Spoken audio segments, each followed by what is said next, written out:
Good day, everyone, and the rice presenters for tonight would be number one, Jose Eric Yanson; number two, Princess Auntie Rizal; number three, Shirley Latawan Soriano; and number four, Gina Biyonke. And we will be discussing about intended learning outcomes, which is at the end of the course, the students should be able to design and implement strategic school plans and policies that support institutional growth, stakeholder engagement, and continuous improvement.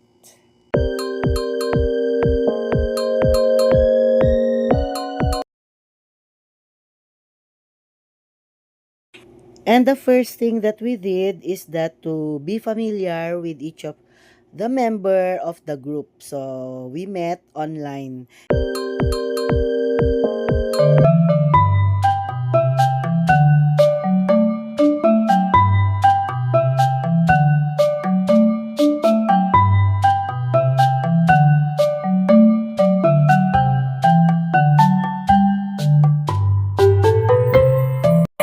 So we decided that we will be adapting the school program that we did for Santa Cruz BBD Elementary School.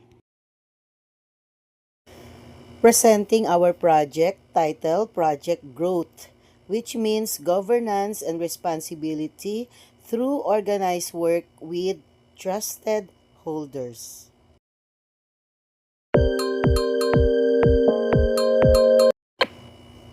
We always begin our planning with an action plan.